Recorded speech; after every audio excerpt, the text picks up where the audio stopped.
HRTV9 వార్తలకు స్వాగతం. నేను ప్రియా. ముందుగా వార్తలోని ముఖ్యాంశాలు. గంజాయి అక్రమ రవాణా చేసే అంతర్రాష్ట్ర ముఠాను అరెస్ట్ చేసిన మచిలీపట్నం పోలీసులు.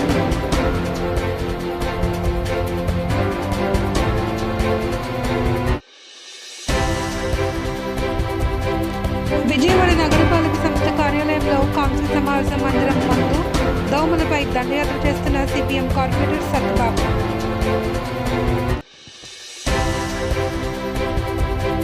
మచిలీపట్నంలో సివిల్ సప్లై అధికారుల మెరుపుదాడి, 160 క్వింటాళ్ల చౌక బియ్యం స్వాధీనం.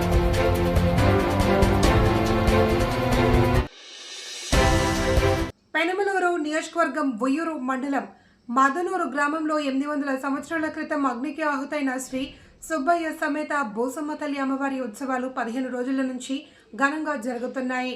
ప్రతి సంవత్సరం కూడా పాల్గొన శుద్ధ విధియ పాల్గొన శుద్ధ ఏకాదశి నాడు మొదలుపెట్టి 15 రోజులుగా ఈ ఉత్సవాలు జరుగుతాయని, మొదటి 2 రోజులు కూడా గ్రామోత్సవ కార్యక్రమోత్సవం జరుగుతుంది అని, 11వ రోజు అమ్మవారికి సిడి బండి అనే ఒక కార్యక్రమం జరుగుతుంది అని గ్రామ పెద్దలు భక్తులు వేలాదిగా పాల్గొని మొక్కుబడులు పోటీపడి చెల్లించుకుంటారని తెలిపారు. ఈ సంవత్సరం వీరమాచినేని సాయి అనే అమ్మవారి భక్తుడు సిడిబండి కార్యక్రమాన్ని చేపట్టగా వేలాదిగా తరలివచ్చిన భక్తుల మధ్య సిడిబండి కార్యక్రమం నిర్వహించారు. 15 రోజులు అమ్మవారిని దర్శనం చేసుకుని సంతానం లేనివారు మరియు ఉద్యోగాల గురించి అనేక రకాలైనటువంటి సమస్యలతో వచ్చి వాళ్ళ యొక్క బాధలను అమ్మవారికి విన్నవించుకుంటారు అని, ఈ యొక్క కరుణా కటాక్షాలు అందరికీ మేలు జరుగుతాయని సత్యనారాయణ సాయి మీడియాతో తెలిపారు. దేవాలయాన్ని మరింత అభివృద్ధి చేయడంలో అమ్మవారి ఆశీస్సులతో నా సహాయ సహకారాలు ఎల్లప్పుడూ ఉంటాయని పల్లపోతు భగవాన్ దాస్ తెలిపారు అని సత్యనారాయణ వీరమాచినేని సాయి మీడియాకు తెలిపారు. అమ్మవారికి సిడిబండి అనేది ఒక కార్యక్రమం జరుగుతుంది. దానికి గ్రామ పెద్దలు కానీ వృద్ధులు కానీ వేలాదిగా పాల్గొని మొక్కుబడులు పోటీలు పడి నేను కడతానని చెప్పి పోటీలు పడి చేస్తుంటారు. ఈ సంవత్సరం వేలమంది సాయి అనే అతను దీనికి పాల్గొని ఈ కార్యక్రమాన్ని చాలా భారీ ఎత్తున కార్యక్రమం చేయడం జరుగుతుంది. ఈ 15 రోజుల కార్యక్రమం 15 రోజులు వారి యొక్క అమ్మవారిని దర్శనం చేసుకుని సంసారం లేని వారు ఉద్యోగాల గురించి అనేక రకాలైనటువంటి సమస్యలతో వచ్చి వాళ్ళ యొక్క బాధలను అమ్మవారికి వినియోగించి ఆమె యొక్క కరుణా కటాక్షాలతో అందరికీ మేలు జరుగుతుంది. ఇది ప్రతి సంవత్సరం కూడా ఇంకా దేదీప్యమానంగా పెంచాలని బాగా భక్తులందరూ కూడా దీనికి సహాయ సహకారాలు ఇవ్వాలని కోరుతున్నాము. ఇది గత 300 సంవత్సరాల క్రితం ఈ ఆలయాన్ని కట్టారు. ఇది శిథిలావస్థలో ఉండటం వల్ల మళ్ళీ పునర్నిర్మాణం చేయడం అది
చేసే అంతర్రాష్ట్ర ముఠాను అరెస్ట్ చేసిన మచిలీపట్నం పోలీసులు ముగ్గురిని అరెస్ట్ చేసి 51 కిలోల గంజాయిని స్వాధీనం చేసుకున్నట్లు తెలిపిన కృష్ణా జిల్లా SP Vidyasagar Naidu.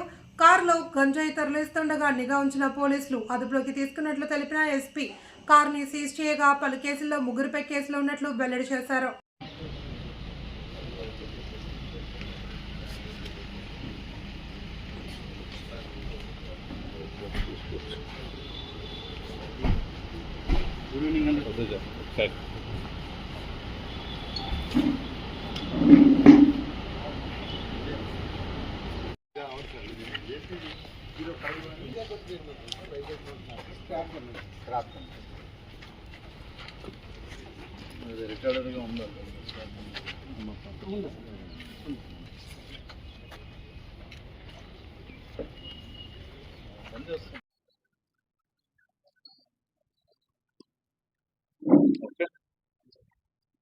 Okay, print నుండి ఇంకెవరైనా ఉన్నారా క్లారిఫికేషన్ కావాల్సిన వాళ్ళు?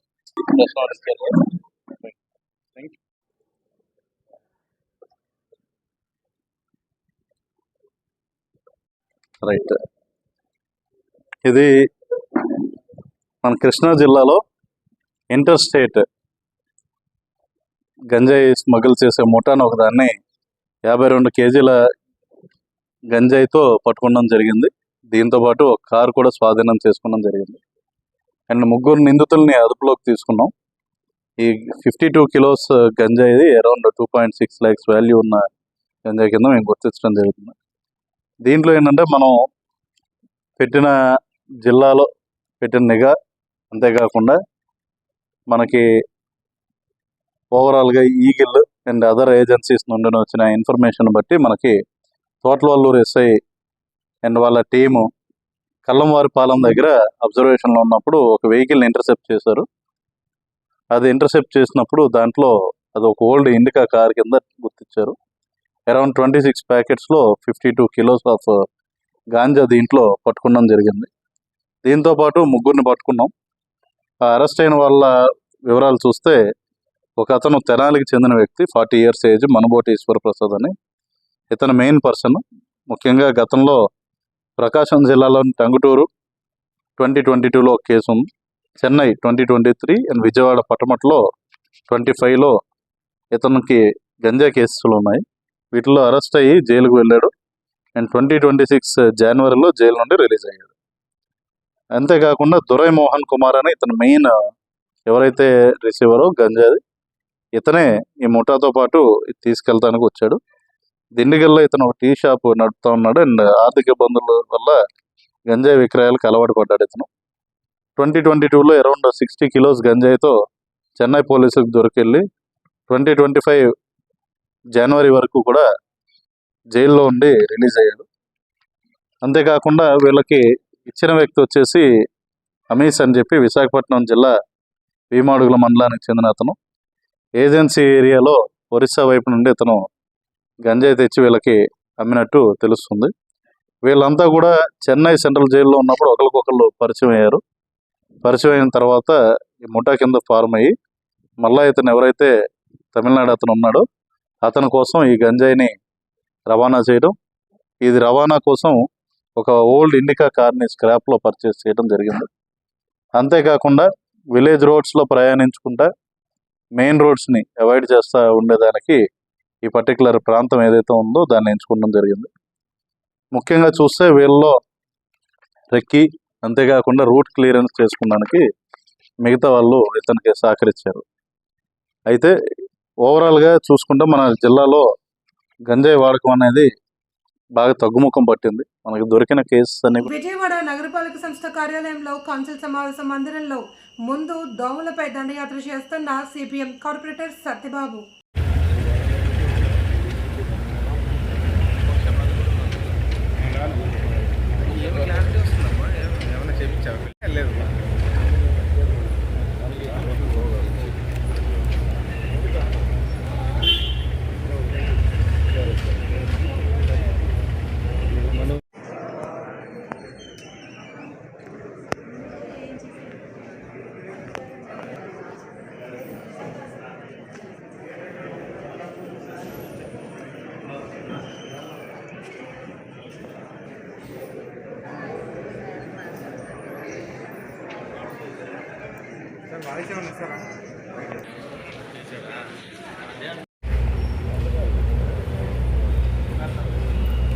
మామూలుగా నడుచుకుంటారా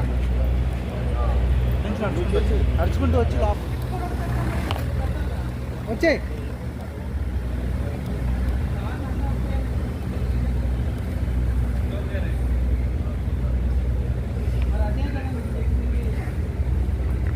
శ్లోకం తీసుకోండి సత్యబాబు గారు శ్లోకం తీసుకుంటే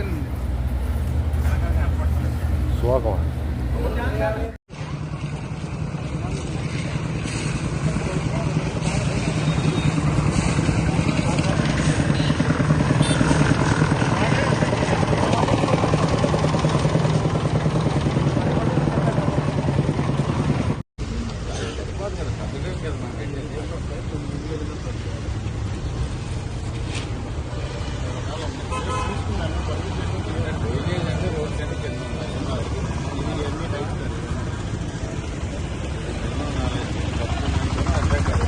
జిల్లా దుత్తలూరు మండలం తెల్లపడ సమీపంలో అర్ధరాత్రి సమయంలో రోడ్డు ప్రమాదం సంభవించింది. ఈ ప్రమాదంలో ఒకరు మృతి చెందారు.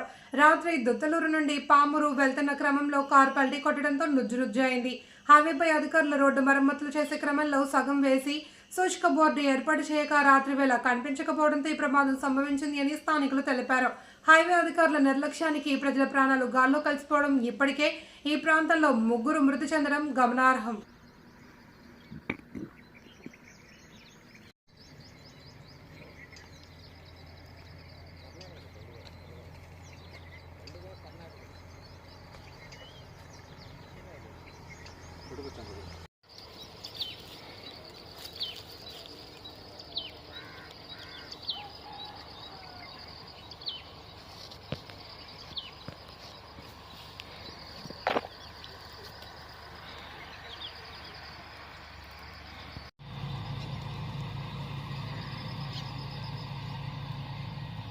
ಕರ್ನಾಟಕ ಬಂದೇ ಇದೆ ಸಂಬಂಧ ಸಿನಿಮಾಲು ತೆಗಿನಟ್ಟಿದೆ ಈಗ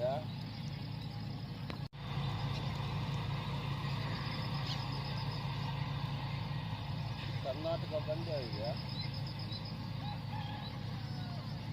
ಸಂಬಂಧ ಸಿನಿಮಾಲು ತೆಗಿನಟ್ಟಿದೆ ಈಗ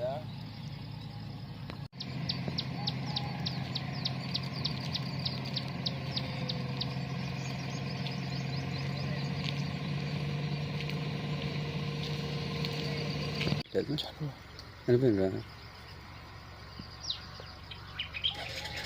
ఎంతమంది వస్తుంది దాంట్లో ఏదైనా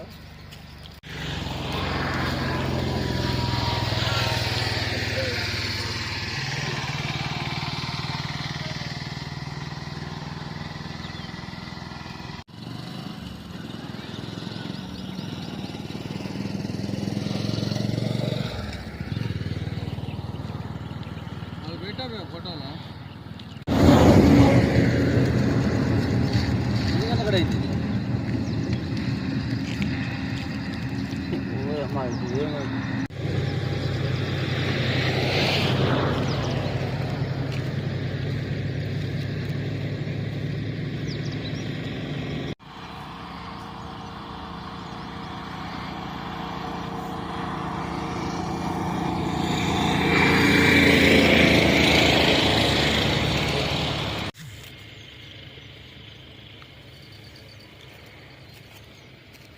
మంగళగిరి ఎయిమ్స్ లో డయేరియా కలకలం.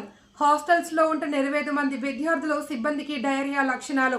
3 రోజులుగా వాంతులు, విరోచనాలతో ఇబ్బందులు పడుతున్న విద్యార్థులు, సిబ్బంది. డయేరియా లక్షణాలతో ఇబ్బంది పడుతున్న వారి కోసం ప్రత్యేక వార్డు ఏర్పాటు.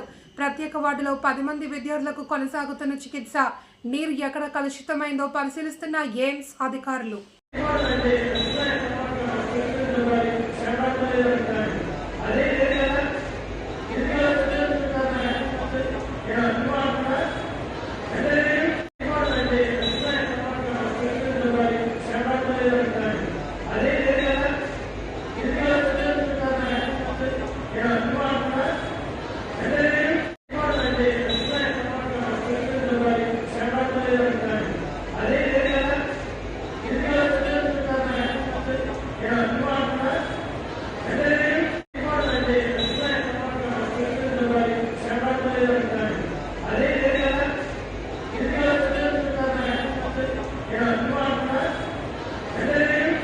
వైఎస్ఆర్సీపీ పార్టీ కార్యాలయంలో మాజీ మంత్రి కృష్ణా జిల్లా వైఎస్ఆర్సీపీ అధ్యక్షుడు పేర్ని వెంకటరామయ్య నాని పత్రికా సమావేశం నిర్వహించారు. రాష్ట్రాన్ని కేవలం 22 నెలల కాలంలో అభివృద్ధి పేరుతో రిజర్వ్ బ్యాంకు దగ్గర 3,30,000 కోట్ల రూపాయలకు తాకట్టు పెట్టిన ఘనత ముఖ్యమంత్రి చంద్రబాబు నాయుడు, ఉప ముఖ్యమంత్రి పవన్ కళ్యాణ్కే దక్కుతుంది అని అన్నారు. గత వైఎస్ఆర్సీపీ ప్రభుత్వ హయాంలో ప్రజా అభివృద్ధి సంక్షేమ కార్యక్రమాల కోసం జగన్మోహన్ రెడ్డి 60 నెలల కాలంలో చేసిన అప్పు కూటమి ప్రభుత్వం స్వలాభాల కోసం 22 నెలల కాలంలో అధిగమించింది. రాష్ట్రాన్ని ప్రజలను రిజర్వ్ బ్యాంకు దగ్గర తాకట్టు పెట్టిన ఘనత కూటమి ప్రభుత్వానికి దక్కుతుంది. ప్రస్తుత కాలంలో చేసిన అప్పు గురించి బీజేపీ రాష్ట్ర అధ్యక్షులు మాధవ్ గాని ఇతర నాయకులు గాని ప్రశ్నించకపోవడం హాస్యాస్పదం. నారా లోకేష్ నాయుడు వీరు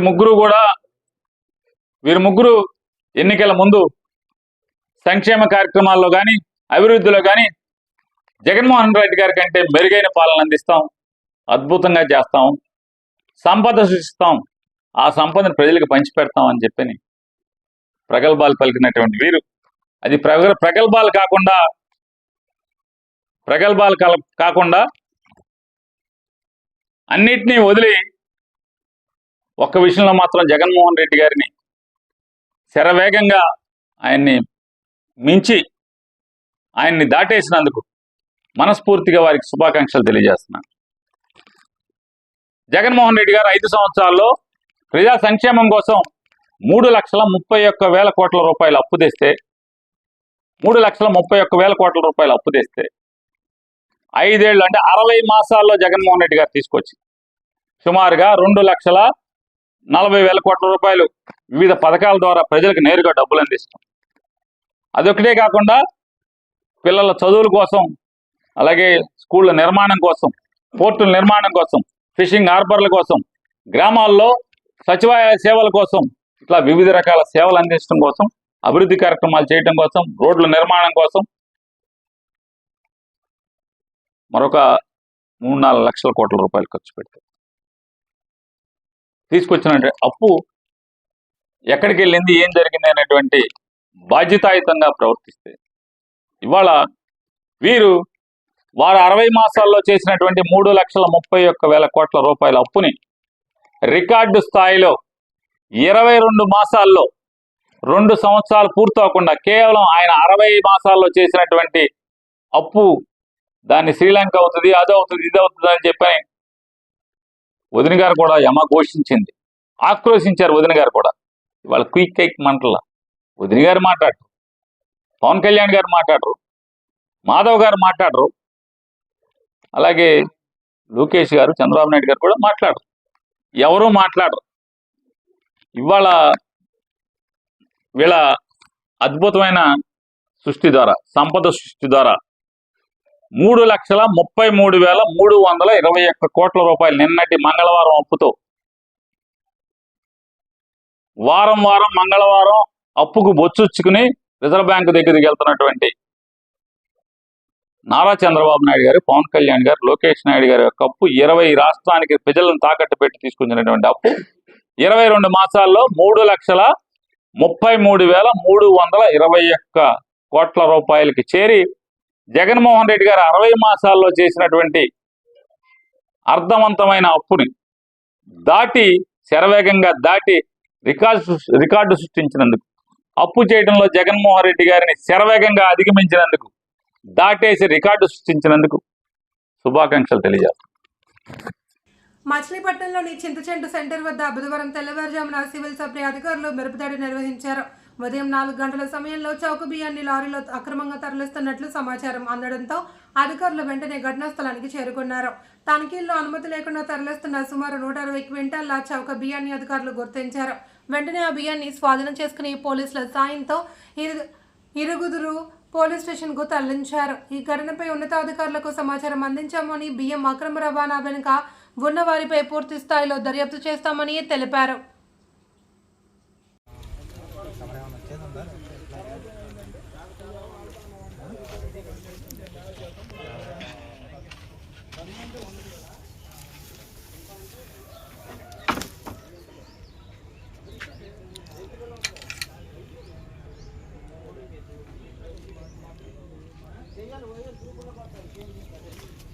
యూనియన్ కూడా బిజినెస్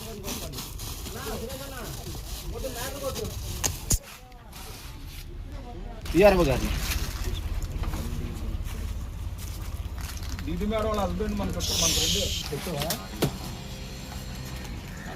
లేదు ఛాన్స్ లేదు ఏమను కాదు సార్ డైరెక్ట్ మేడం వార్తలు ఇంతటితో సమాప్తం. తిరిగి రేపు ప్రసారమయ్యే బులెటిన్తో మళ్ళీ కలుసుకుందాం. అంతవరకు సెలవు. నమస్తే.